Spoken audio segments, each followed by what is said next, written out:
I said we will have a real cool time tonight. I said we will have a real cool time tonight. All right, this is Cone's Cave. I'm Cone from Sum 41, and this is my show on iDoby Radio, Season 5, Episode 3, my season finale. It's a short season, Season 5, because of the holidays. I'm going to take some time off here, about a month and a half. So, this is my final show on iDoby for about a month and a half. Then I'll be back in February. Don't worry, I will be back. This week I have a really, really good one. I have a legend on my show. A pure legend. I'm talking about Ernie C of the group Body Count. Legendary group Body Count. Legendary guitarist Ernie C on my show. Very happy to have him. Ernie C grew up in Detroit. Then he moved when he was young to South Central Los Angeles and grew up there. Went to school at Crenshaw High School with Ice-T, who is also in Body Count, if you didn't know that. And also legendary baseball player Darryl Strawberry. We get into that. We get into a whole bunch of stuff. His upbringing, Body Count, their legendary song Cop Killer that got national attention by even the president at the time. They also just released a new album called Merciless, out now. We obviously are going to talk about that, play a song from that, and a whole lot more. Stay tuned. Don't go anywhere. Coming up is my conversation with Ernie C of Body Count. All right. This is Cone's Cave. I am Cone McCaslin from the band Sum 41. And this is my show on iDoby Radio. Season 5, Episode 3, my season finale. I'll be off for a couple weeks after this. Be back in February. But this week, I ended off with a legend, as I said, Ernie C of Body Count. Ernie C's been in music a long, long time, done a lot of great things. Body Count has released a number of records, and they just released a new one called Merciless, out now. It is really good. Check that out, and we're going to get into the conversation right now with Ernie C of Body Count. I was thinking about this today. We just ran into each other at Nova Rock, right? In the summer, June. Yeah, exactly. At Nova Rock. It was Nova Rock, right? Yeah, we played Nova Rock this summer. Austria. Yeah, that's right. Because I was looking, we have a photo. I was like, oh, we took a photo. I remember we took. Oh, okay. Yeah. When you finish, send it over to me. For sure, totally. Since this is kind of like a podcast / radio show as well, I'd be into talking about some other stuff if you're into it. We can talk about anything. All right, cool. Let's start. Almost anything. Anything. Yeah, I know. Go ahead. I know what you mean. Yeah. Let's start at the beginning. I kind of want to get an idea of like when you started playing guitar. What I guess influenced you and what drove you to playing guitar? Like what was like something you saw or heard and you're like, I want to play guitar. Well, I came to LA. I'll tell you first of all, I'm in my 60s. I've been doing this a while. I've been playing from the time I was 12 years old. So I've been playing since the 70s. So I grew up in Detroit, and then I came out here in about 72. But in Detroit, I lived down the street from this guy named Dennis Coffey. Now, Dennis Coffey has a song called Scorpio. Everybody knows the song. Dun, dun, dun, dun, dun, dun, dun, wow. Everyone knows that song. I saw him play when I was a young child. And then when I moved out to LA, I knew no one. I was the only child, me and my father. So I said, I need something. There were gangs in LA. So I said, I'm going to do something besides gangs. So I started playing the guitar. So that's basically why I started playing guitar, to stay out of trouble. And did you actually go to Crenshaw High School? Was that right?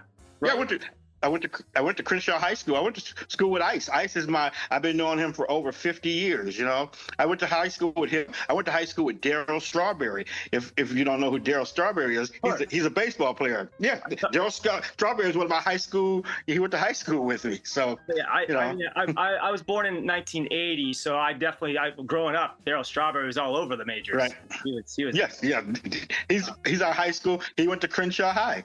Oh, that's crazy. That's amazing.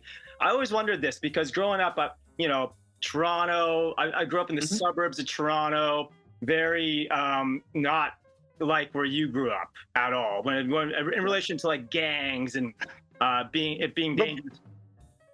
But from what I'm hearing, Toronto's pretty rough. It's getting pretty rough. There's gangs or something up there, yeah. It's now it's brutal. Now it's like it's a tough place. But growing up in the 80s and 90s around, right. We grew up like 40 minutes outside Toronto. It was pretty like it was all street fights. There's just fighting after school and stuff like that. Understand. I always wondered with like growing up where you grew up, when you started like when people started making movies about it. Like I remember like Boys in the Hood came out. Was that were you kind of like rolling your eyes like this is not really what it's like, or was it a pretty true type movie? Like it's pretty true to fact. I mean, some of it is, some of it's exaggerated, but street life. If you're into street life, that was street life. I really wasn't. I knew gangs and I knew all that stuff. I knew the Crips and the Bloods and all that, but I wasn't into it. That wasn't my life. That wasn't everyone's life. There's other directions you can take. So they were really scared people. The movies were really scary. I mean, that comes to what body count, how he did the image of body count at the beginning, because we're like, okay, the white kids are listening to this. They have devils and bats and skeletons. That's scary. But we got something that's really scary. We got the street life. So body count came out, with that kind of terror. So that was our whole idea. Okay, so like a movie like Boys in the Hood, that's like that stuff was happening. That was like pretty much. Yeah, that was happening. Yeah. Stuff like that was happening. I mean, there were shootings and people there were drive-by shootings. It still goes on. It's a microcosm of the world, like South Central. This street hates that street and they go to war. So it's the same as the world. I mean, gangs work the same way the world works. Yeah, totally. I also saw that you got into producing along the way at some point. Yeah. Because I was blown away. I was like, did you produce Black Sabbath, the Black Sabbath record, Forbidden? Oh yeah, I produced Black Sabbath. Yes. That's tell me about that. Tell me about how that came. Well, it was pretty interesting because there's a guy named Miles Copeland who Stuart Copeland's brother. He ran IRS Records. He wanted me to produce the record. So I met Tony Iommi. We were in England. He came and we were like, he wanted us to produce the record and this and that. He had Cozy Powell playing and stuff like that, And I was in the studio. Jeff Beck walks in with Brian May. I'm like, how the hell did I end up here? So it was a good experience. But what I've learned from doing that is that I don't want to produce records, So there's a lot of politics in producing records, that I don't want to deal with. Now, I don't produce my records anymore. I know how to produce them, but I just sit back and play the guitar. It's a lot easier, because people were like, that's the worst Black Sabbath record ever. I'm like, how many Black Sabbath records have you done? They did a remix. They did a remix of the album. It came out. It was like #1 in the world like 2 months ago, and the remix of it sounds really good. Yeah, I agree. Like on some of the off time and some 41, I got into producing like local bands, and it just becomes it's and local bands and like underground bands, they don't really have a lot of money, so you end up doing it for super cheap, but it takes so long. And I just was like, it takes so long. Worth it, man? Is this really worth it? Right. And so, and the thing about it is, the band is going to sound like the band, no matter who produces it. I had this whole idea. I walked in there. I was like young and I was ready to do it. I'm like, I'm going to make you guys sound, clean it up, dry it up. Because, they play with a lot of echo. I was going to dry it up and make them sound like Nirvana, basically.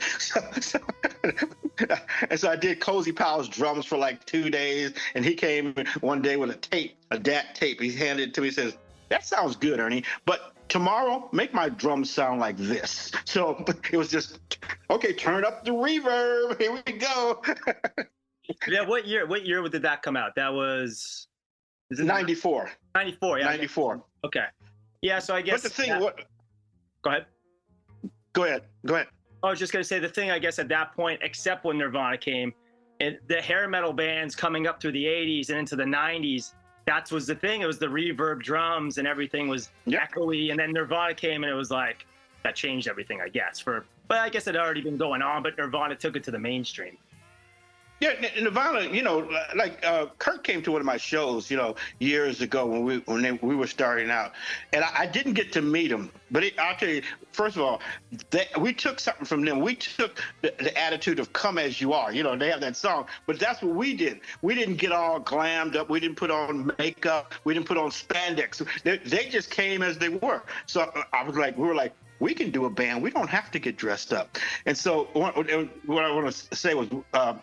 Years after that, like maybe 10 years ago, I'm at the Golden Gods Award, and a friend of mine, Dave, comes over to Big Dave. He says, Dave Grohl wants to meet you. And I'm like, what?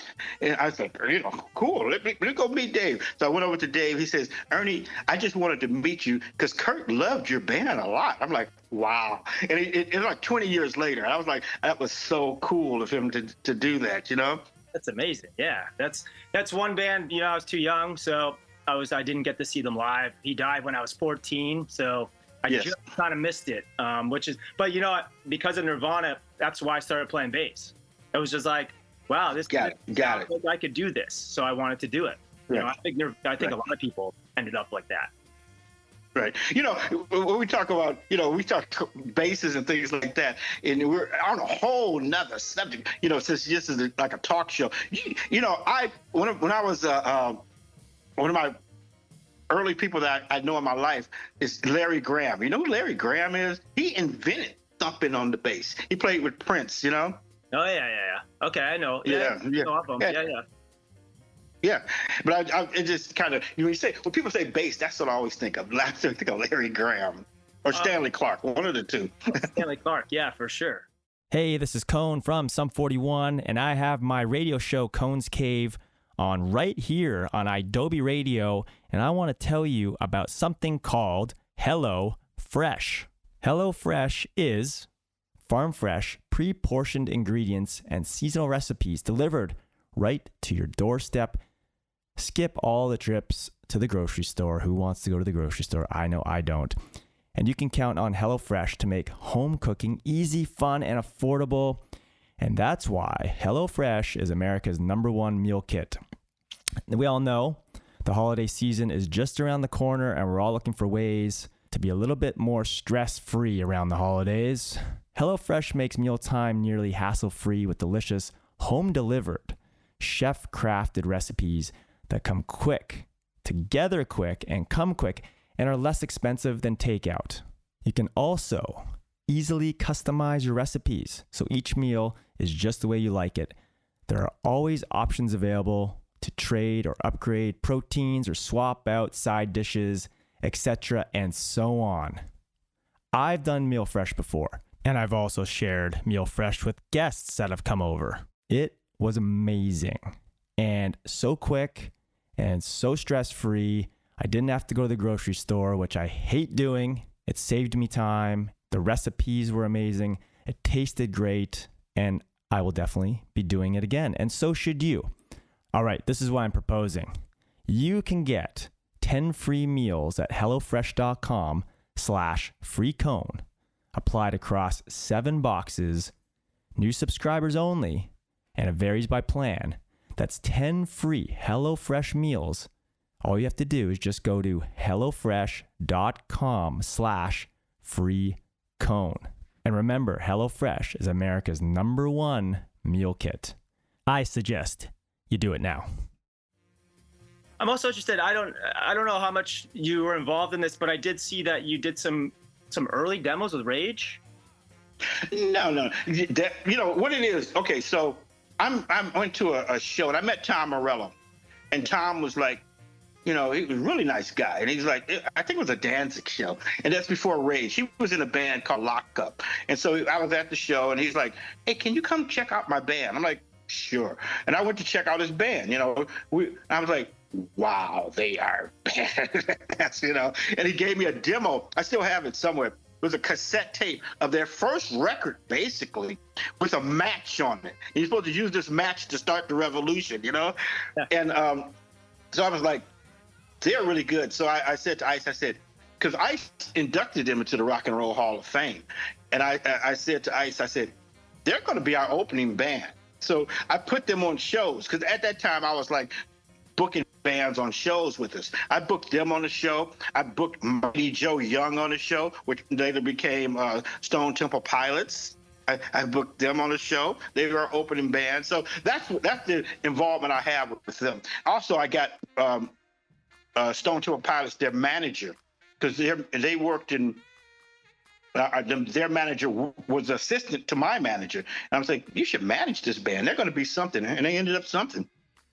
Oh, that's interesting. Yeah, I mean, I guess a band like Rage Against the Machine, and then later you had like, you know, Limp Bizkit and stuff like that. That they must have all been influenced by Body Count, because, you know, it was like the kind of rap rock kind of thing that became really big, kind of in the mid to later 90s. But you guys, I guess your first record was like 91, 92, right? So. Yeah, but we were playing around in '89. Yeah. So we were playing in the '80s. But the thing about it is, when we first started playing, there was no avenue for us. We toured with Guns N' Roses. We opened for Metallica, DRI, you know, those kind of bands. You know, the only thing that rock and rap were together is like Run DMC and Aerosmith. That's kind of more of a novelty. Yeah. Our band is a band. You know, Ice is a singer in the band. So later on, there were more of an avenue for us to play with. The Corns came along, and bands like that came along. But when we first started, we were touring with anyone. We toured with LA Guns. I know Tracy Forever. You know, it's like I already as a kid there, but it works out. You know, it all works out. It gives like the night is something else. So it's like you don't have the same bands just playing like the same thing all night. It's like gives it something diversity. It's great. We do the same thing. Like the first Lollapalooza, it was like a mixture of all kind of stuff. It was Living Color, it was Susie and the Banshees, it was the Butthole Surfers, it was 9 Inch Nails. It was like all over the place. You know, it was more like a European festival. America, I always say, America put the same thing in, you know, the same bands kind of on a tour. Yeah. What was that? What was your show like? Your show experience at that first Lollapalooza? Or was it the first Lollapalooza? But it was 91, right? You guys. Yes, it was the first. It was the first Lollapalooza, yeah. And let me tell you a quick story of how we got on that. Yeah. But years ago, I was a messenger. I delivered packages in the 80s. You know, I was playing with Ice, but we wasn't making enough money, so I had a 9-to-5. So I was delivering some package to this management company, and I saw Perry Farrell. And I was like, "That's Perry Farrell." And I'm delivering the package, and so he's like talking to someone. He's trying to do this song. It's a song by Sly and the Family Stones called "Don't Call Me Nigga Whitey." It's a song that Sly did in the 60s. Oh, yeah. So he's trying to do that. And I was like, "Excuse me, I know Sly Stone," because I knew Sly Stone. He lived with my friend. You know, so I was like, he's like, "You know Sly Stone?" The messenger, yes, I know Sly Stone. So they contacted Sly, and they were going to do this song for a movie that I'm in called The Gift. It was a movie called The Gift that they do the song in. So what happened was Sly was, going to show up to do it, and so I ended up 2 weeks later at a rehearsal studio with a bunch of cameramen and a bunch of lawyers and all this kind of stuff, and they're waiting for Sly to get there. I'm there with him. They're like, "Where's Sly?" So I called Sly, like, "Sly's left. Sly went to rehab." Like, "Oh, now what do I do now?" So I called up. I said, "Do you guys know Ice-T?" They're like, "Oh, we love Ice. Sly can't make it. Can we get Ice-T?" So I called up Ice. I said, "Can you get over here and do this video?" He's like, "Well, I'm in the studio with Quincy Jones right now. They're doing Back on the Block." He says, "As soon as I'm finished, I'm going to get there." So he rolled through there with about 15 people. So they're getting ready to film the part for the video, the movie they're doing. And Perry says to me, he says, "Ernie, you got a guitar?" I'm like, "Yeah, I got one." So he said, "Go get it." So I went and got in the trunk of my car, got the guitar, hopped in the video.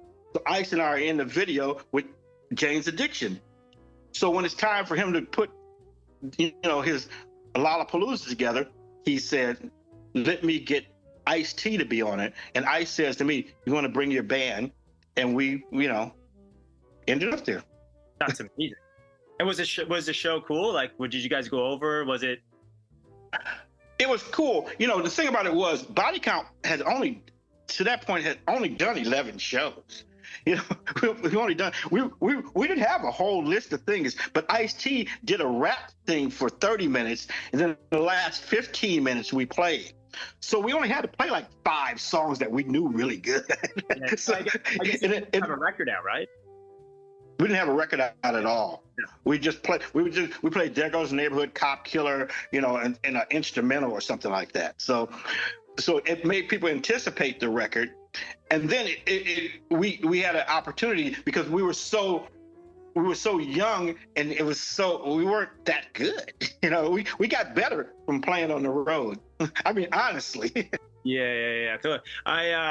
You brought Ice-T. The first time I met Ice-T was 2003. We did a song with Iggy Pop, and we went to his like release party in New York City, and I was there. Mm-hmm. And our band always references this conversation because he said to us, he came up to us and he knew that we were like a newish band. We've been around for a few years and we had some hits. Mm-hmm. It's like the only thing harder than being the Mac is staying the Mac. And that always, we've always remembered that. And it was like, it's true. It's true. Mm-hmm. Our original bass player ended up playing for Iggy Pop when he got killed. He got shot in South, living the life. He went back to visit his friends in the hood. He got shot in the back in a drive-by. He was so far away from that. He was playing with Iggy Pop and he got killed. So that goes back to, South Central. Moose Man, right? Yes, and that's why sometimes you can't go back home. You have to, stay away. So that was obviously a targeted shooting. No, it was just the guy he was with, his old school friend, is still gangbanging. The guy that is still gangbanging. He didn't leave the hood. He's still there. You go visit him, say hi to him, and then some kid goes by and try to get his stripes. Yeah. Shit. I did read about that, and I was like, I didn't know if I was gonna bring that up to you, but yeah, that's pretty crazy. Yeah. I'm kind of interested now because obviously your first album came out in '92. What now? Recording albums still? You guys have a bunch of albums out. What is anything different for you now when you're recording? Like, are you still going into like what makes you inspired now? Just by like current events? Are you going back to old events? Or are you just kind of looking at what the world's like now? No, we're still the same record that we did 30 years ago is the same record we were doing today. Not too much has changed. I mean, the meter has only moved so far. Racism. We talk about racism. We have some comedy stuff. We have some social issue. But we're light. We don't take ourselves too serious. So. The same songs. You can release "Cop Killer" now. It's the same stuff going on.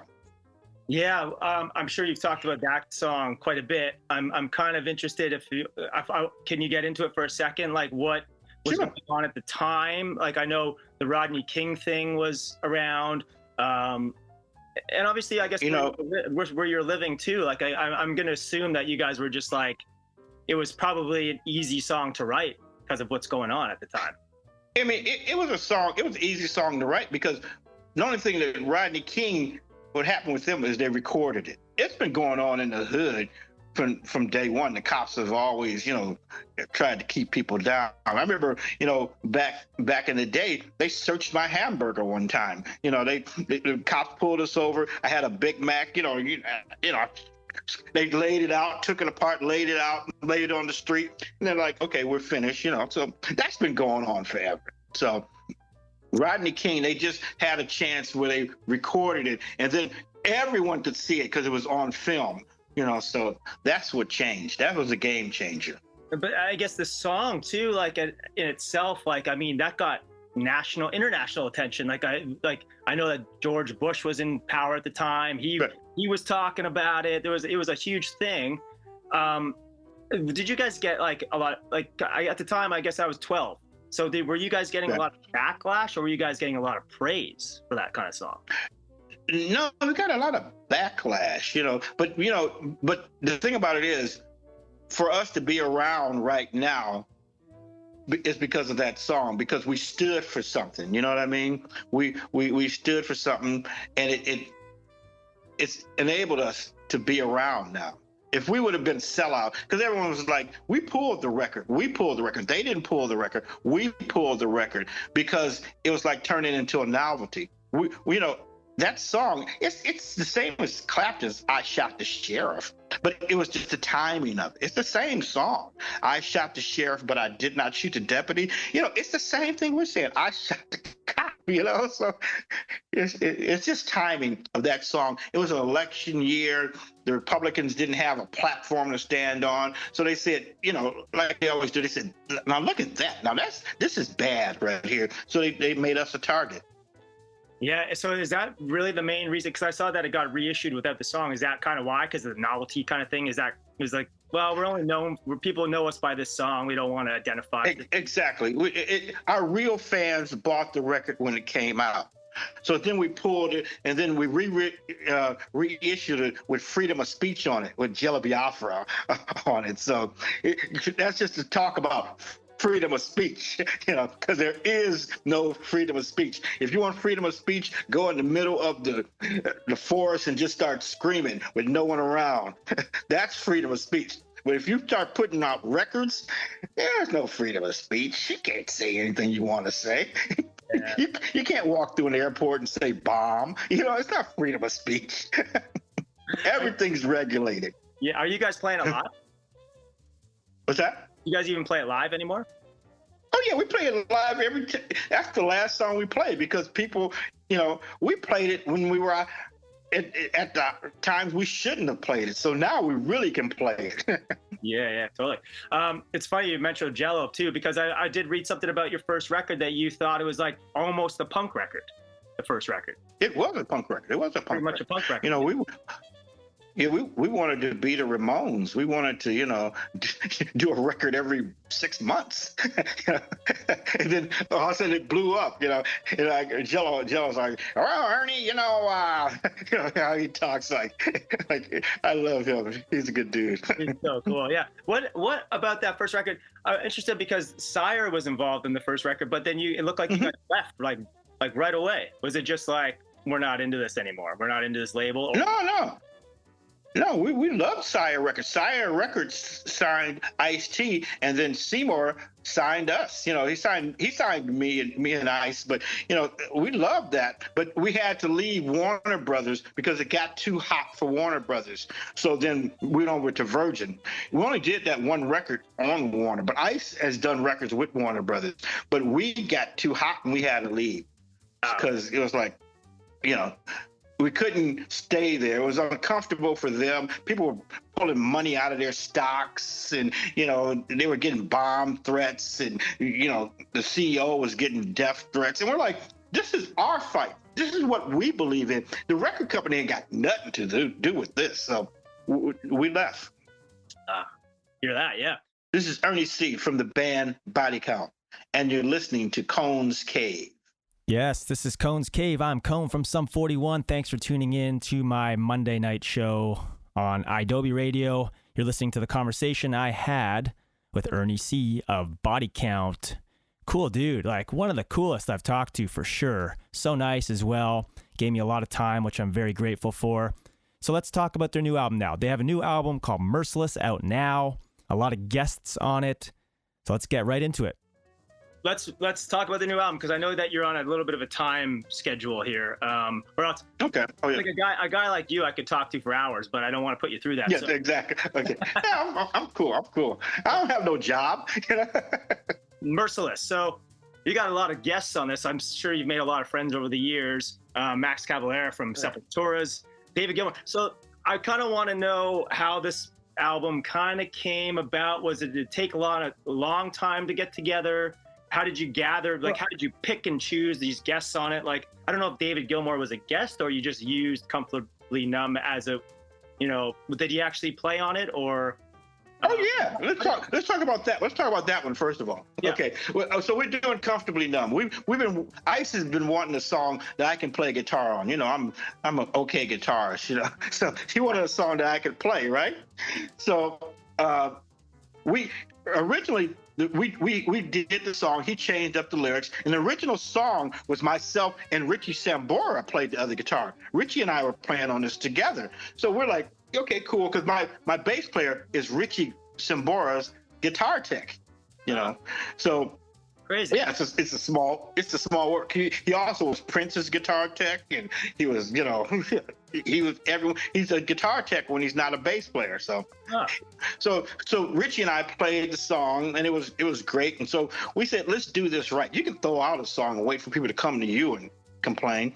So we sent it over to David, and we sent it over to Roger to, you know, to both of their camps. So Roger said, who's singing on it? We're like, Ice-T. He's like, okay, you have our blessing. You can do the song. So we sent it over to David, and David says, I really like it. Can I play guitar on it? We're like, what? What can you say?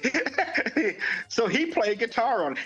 He's like, I have 3 studios. I have one on a yacht on the Mediterranean. I'm like, well, okay. You don't have to explain nothing to me. So he played on it. Okay. And so it's the greatest thing ever. Because I used to sneak in to see his movie with The Song Remains the Same. I used to sneak in to see that in Hollywood when I was about 16 years old. So, yeah, I mean, it's like a dream come true. Was he cool? And he played great. I haven't met him. Oh, like you didn't talk to him or anything? Nope, he just played guitar. But he called, and we were playing in England. When I saw you guys over there in Europe over the summer, he was going to come out and play with us in England. But something happened. But he says, I'm going to play with you guys. I'm going to come out and play with you guys one day. So I'm like, okay, cool.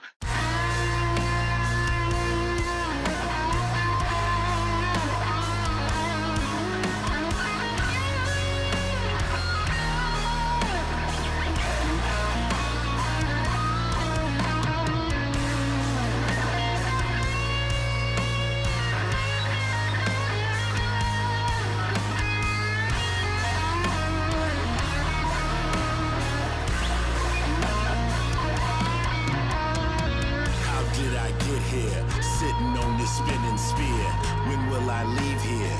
We know death is always near. I try to understand, but answers don't come easily. Friends always deceiving me. Is this what life's supposed to be? Human animals, we roam the earth in search of blood. Hope for humanity? I don't think there ever was. We're in perpetual war. That's the only law. Can I change it? I doubt it, so I write songs about it. I was young once, but now I've grown old. Right in front of your eyes, you see my life unfold. I had no choices, I became the underdog's voice. A young black kid, look what the fuck I did. When I'm gone, there'll be someone to carry on. We can give and give up, or we can stay strong. How accepting of the bullshit we've all become. This whole world is comfortably numb.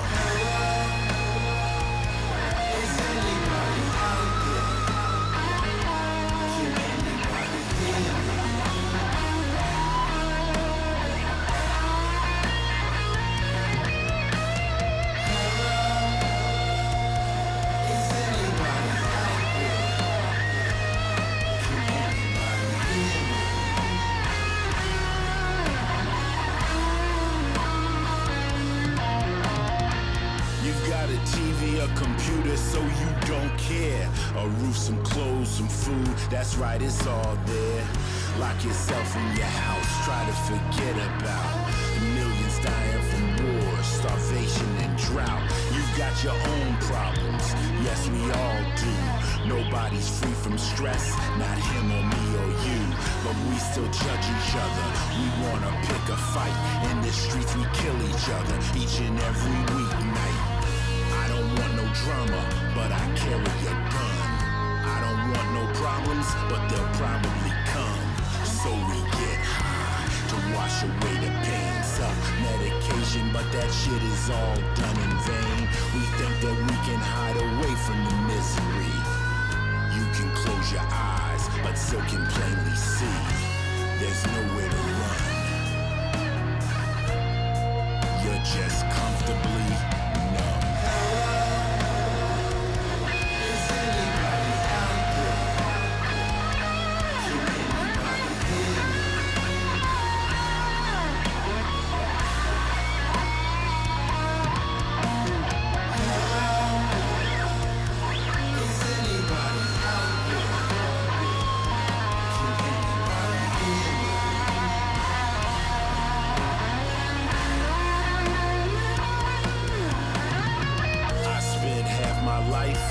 just trying to survive, and the other half trying to keep you all alive. For some reason I still care. I've done my dirt, it's amazing that I'm still here. There's true evil out there, I've been trying to warn you. You can meet the devil himself, then what you gon' do? No time to pray, no chance to run. Listen, cause I've been on both sides of the gun. As you stand before me, we're all here as one. We gotta come together, or our chances are none. Maybe I'm just a dreamer, too many obstacles. The thought of humans coexisting, that's impossible. Better to stay numb, live in denial. We're all going to hell and did it to ourselves. Too much religious beef, too much racist shit. And if there is a God, we probably make him sick. Is anybody out there? Can anybody hear me? Is anybody out there? Can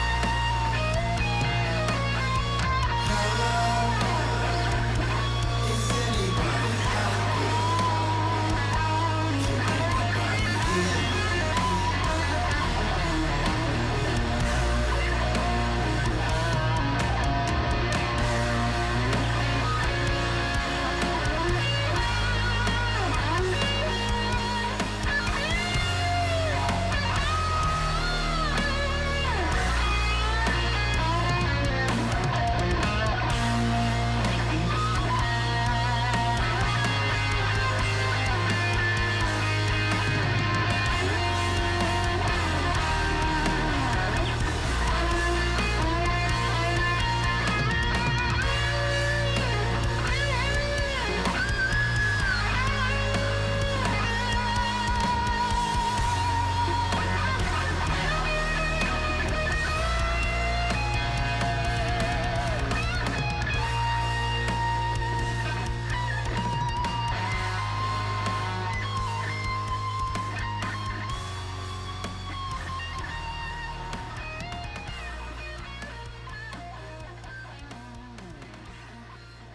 And then so like the Max Cavalera thing, you guys have just been friends probably since the 90s.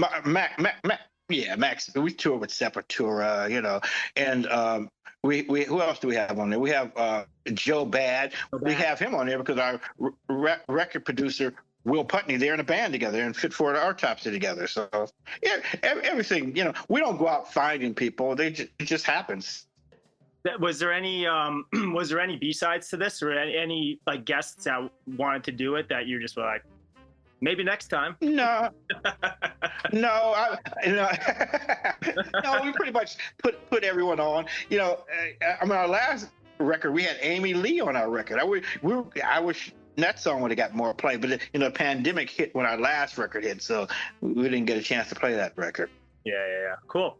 Well, I want to congratulate you. It's a great album. I've listened to it through a bunch of times. I know that you guys won a Grammy back in 2020. Hopefully this gets hopefully this gets some praise too. I don't know if Grammys even, you guys even worry about that shit. I mean, we kind of. No, Grammys are good for the industry. It's kind of like, okay, you're accepted. You know what I mean? It's but not for our street level fans. But after, I won a Grammy when I was 62 years old, and I've been playing since I was 12. So it's like, what the hell?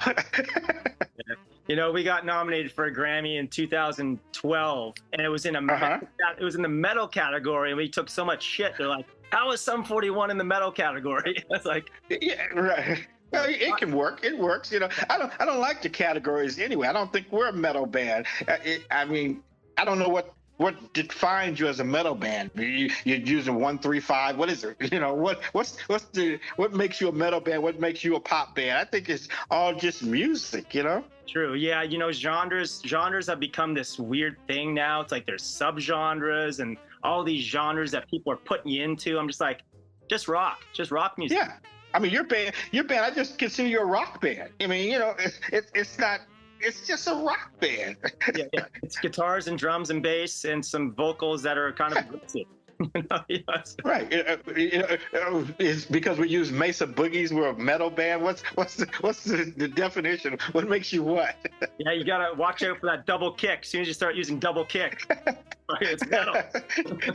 Exactly. It's too fast. Yes. Yeah, cool. Well, anyway, man, I really appreciate it. I won't hold you too much longer. Cool. That's a great time. I'm having fun. Are you guys out playing, or did you retire? What happened? What's going on here? Yeah, we I just got home yesterday from Europe. We just did a 5-week run in Europe, our headlining tour. We're going to Canada for 3 weeks, and then that's it. Our singer Derek wants to just kind of do other stuff. So, Like I told Tony Iommi, it's like, because I did a record with him, he put together the Ozfest and got back with Ozzy, and because they didn't talk for years and years. Like, you have a good combination. You did some good things together. You'll get back together. You'll play.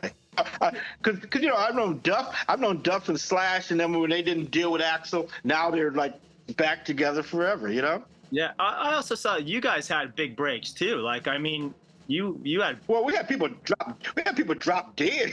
So, not that that's funny, but yeah, we had a big break. Yeah. No, but yeah, we're taking breaks. Well, here's one thing. We took the last break that we had. I was drinking too much, so then I quit drinking. I haven't drank in like 15 years. So we've been on a 15-year run, basically.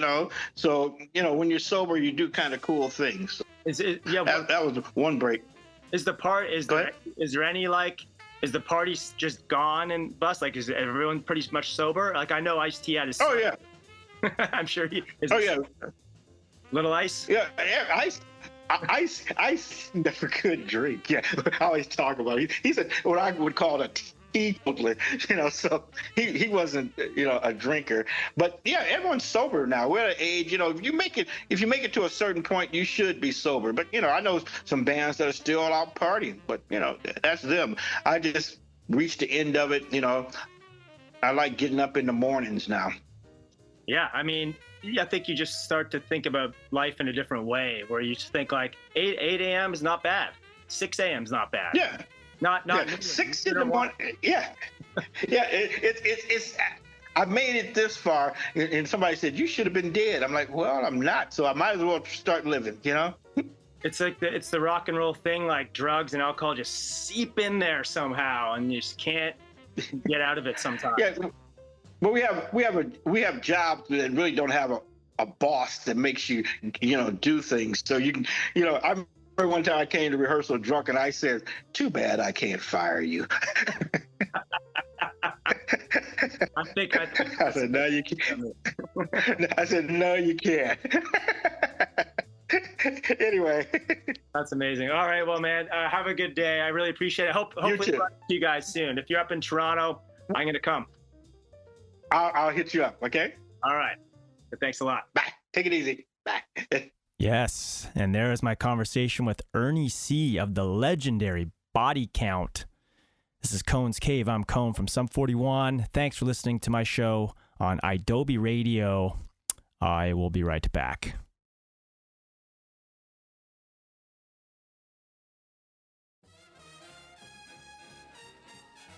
This is Cone's Cave. I'm Cone from Sum 41.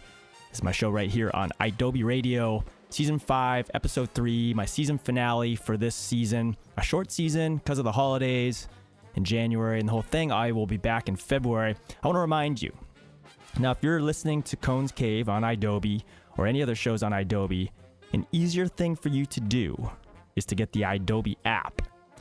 Just go to the App Store on your phone, download the iDoby app. It's so much easier than going online, searching for shows. The iDoby app's right on your phone. Anywhere you go, you could just tune into iDoby. And Cone's Cave, Mondays, 7 p.m. Eastern Time, like you're doing right now. You can also get the podcast after the shows air. They're going to be up on the iDoby site as a podcast. You can listen to them anytime you want, including my shows. My past shows are up on iDoby, so get that app. You can listen to it on your phone anytime you want. I want to thank my guest, Ernie C, legend from the legendary Body Count. Remember, they have their new record out called Merciless, out now. Check it out. Body Count is a legendary band. So good. They're kind of an originator of that rap rock style that became popular in the mid to late 90s. They were one of the first. I had a really good time talking to Ernie. Thank you, Ernie, for coming on my show. Thank you to iDoby for having my show on their station. I will talk to you again in February. Have a great holiday. Have a great New Year's. Be safe. Don't drink and drive. I don't know if I have to tell you that or not. Don't drink and drive. Uber, taxis, bus, subway, whatever. Just not drinking and driving. Thank you. All right, talk to you soon. I gotta go.